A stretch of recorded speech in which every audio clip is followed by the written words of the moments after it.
I am Denny Fuller. I live in Sanibel, Florida. I have been to Honduras more than 100 times. I don't know how many times. Currently, am volunteering with the marketing and fundraising team, and also teaching the leaders of the various communities about principles, values, and vision.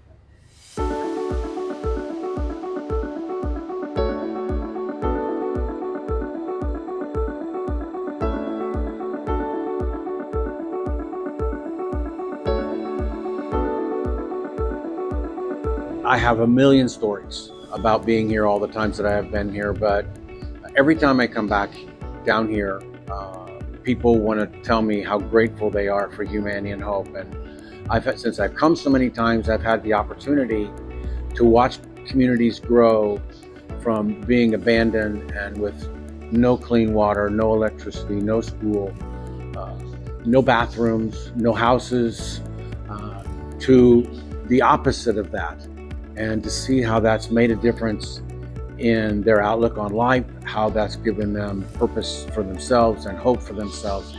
It's just amazing to see people going from zero to where they are today. One of my favorite stories in all the years that I've come to Honduras about transformation is a woman by the name of Elsie. And when I first met her in Remolino, she wouldn't come out of her house.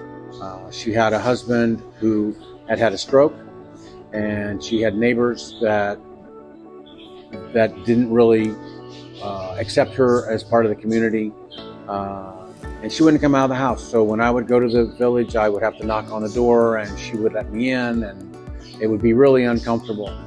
Over the years, as we began to get to know each other, I began to see this light in her, that she could be so much more than the person who felt like they needed to hide in their house.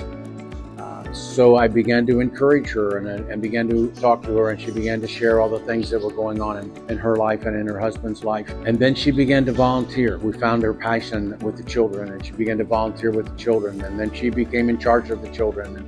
And then she volunteered to be a part of the health pillar for humanity and hope. And then she became the leader in that community of the health pillar. So in a period of, I don't know, maybe 6, 7, 8 years, she was this woman who hid in her house and wouldn't open the door for people, to this woman that every time I come into the community, she's one of the first people to come and greet me and tell me about how she's added hope into other people's lives.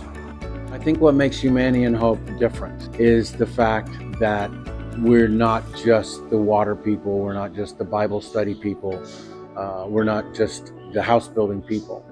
We go into a community, and by talking to them, you ask what they want, and then you go back and try to find the funds to provide what they want. When they tell you that the first thing we need is clean water, and you go back and you raise the money and you come back to Honduras and you provide clean water, and all of a sudden you see healthy children and you see healthy adults, you can actually see transformation. It actually works. The work that Humanity and Hope makes a huge difference, not just for today, but forever. And that's why I support Humanity and Hope. I come to Honduras 3 or 4 times every year. If you'd like to come with me, I would love to have you come with me. It'll change your life. Certainly, there are financial needs. If you have the financial means to jump in and be a monthly donor, so join us. We would love to have you, and there's a million ways that you can jump in. So just contact me or contact Humanity and Hope, and we'd love to see you.